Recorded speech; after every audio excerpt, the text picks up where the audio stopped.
Sir, ಜಿಲ್ಲಾ ಜಾತಿ ಪರಿಶೀಲನಾ ಸಮಿತಿ ಇವತ್ತು ಮೀಟಿಂಗ್ ಕರೆದಿದ್ದು. ನಾನು ದೂರು ಕೊಟ್ಟಿದ್ದೆ.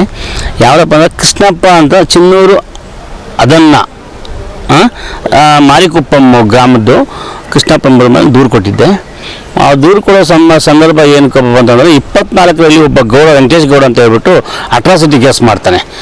ಅಟ್ರಾಸಿಟಿ ಕೇಸ್ ಮಾಡೋ ಸಂದರ್ಭದಲ್ಲಿ ನಾನು ಯಾಕೆ ಇವರು ಅಟ್ರಾಸಿಟಿ ಕೇಸ್ ಮಾಡಿದ್ರು, ಅವರು ನಾಯ್ಡು ಅಲ್ಲ, ಇವ್ರು ಗೌಡ್ರಲ್ಲ, ಹೆಂಗೆ ಅಟ್ರಾಸಿಟಿ ಕೇಸ್ ಬರ್ತದೆ ಅಂತ ನಾನು ಡೀಪಾಗಿ ದಾಖಲೆ ಪರಿಶೀಲನೆ ಮಾಡ್ಕೊಂಡು ಹೋದಾಗ ಗೊತ್ತಾಗ್ತದೆ ಇವರು ನಾಯಕ ಸಸ್ಪೆಕ್ಟ್ ತಗೊಂಡಿದ್ದಾರೆ ಅಂತ. ಈ ನಾಯಕ ಸಸ್ಪೆಕ್ಟ್ ಯಾವಾಗ ತಗೊತಾರೆ ಅಂದರೆ 2005ರಲ್ಲಿ ನಾಯಕ ಸಸ್ಪೆಕ್ಟ್ ತಗೊತಾರೆ. ಇವರು ಮೂಲತಃ 1949ರಿಂದ ಅವರು ನಾಯ್ಡು. ಈ ನಾಯ್ಡು ಅನ್ನೋ ಫೇಕ್ ಸಸ್ಪೆಕ್ಟು ನಾವು 2005ರಲ್ಲಿ ತಗೊಂಡಿದ್ದ ಇದ್ರ ಮೇಲೆ ನಾವು ಕಂಪ್ಲೇಂಟ್ ಕೊಡ್ತೀವಿ.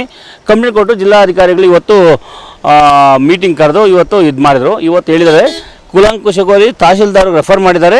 ಯಾವುದೇ ಕಾರಣಕ್ಕೂ 2005ರಲ್ಲಿ ಜಾತಿ ಪ್ರಮಾಣ ಪತ್ರ ನಾಯಕ ಅಂತ ತೆಗೆದುಕೊಂಡವ್ರೆ, ಆ ಪತ್ರನ ವಜಾ ಮಾಡಿ ಕ್ರಿಮಿನಲ್ ಕೇಸ್ ಮಾಡಬೇಕು. ಮತ್ತು ಏನು ಸರ್ಕಾರಿ ಸವಲತ್ತುಗಳು ಪಡ್ಕೊಂಡವ್ರೆ ಕೃಷ್ಣಪ್ಪ ಎಂಬುವರು, ಅದನ್ನೆಲ್ಲ ಕೂಡ ಮುಟ್ಗೋಲು ಹಾಕ್ಕೊಬೇಕು ನಾನು ಆದೇಶ ಮಾಡ್ತೀನಿ ಅಂತ ಗೈಡ್ಲೈನ್ ಕೊಟ್ಟಿದ್ದಾರೆ. ಒಬ್ಬ ತಹಶೀಲ್ದಾರರು ವರದಿ ಕೊಡಬೇಕಾದ ಸಂದರ್ಭದಲ್ಲಿ ಒಬ್ಬ DSPಗೆ ಹಾಕ್ತಾರೆ ವರದಿ ಕೊಡಬೇಕು ಅಂತ. ಅದು DSP ವರದಿ ಕೊಡೋಕ್ಕಾಗೋದಿಲ್ಲ. ಯಾಕಂದರೆ ಜಾತಿ ಪರಿಶೀಲನಾ ಸಭೆಯಲ್ಲಿ ಬಂದು ತಹಶೀಲ್ದಾರರು ವರದಿ ಕೊಡ್ತಾರೆ. ಆದರೆ ಫೇಕ್ ಸರ್ಟಿಫಿಕೇಟ್ ಕೊಡೋದು ತಹಶೀಲ್ದಾರರು.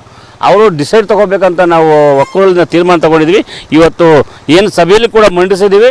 ಕೃಷ್ಣಪ್ಪ ಮತ್ತು ಅವ್ರ ಕುಟುಂಬದ ಮೇಲೆ ಕ್ರಿಮಿನಲ್ ಕೇಸ್ ಹಾಕ್ತಾರೆ.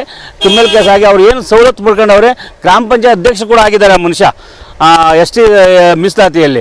ಅದನ್ನೆಲ್ಲ ಕೂಡ ಮುಟ್ಗೋಲು ಹಾಕೊಬೇಕು, ಕ್ರಿಮಿನಲ್ ಪ್ರಕರಣ ದಾಖಲು ಮಾಡಬೇಕಂತ ತೀರ್ಮಾನ.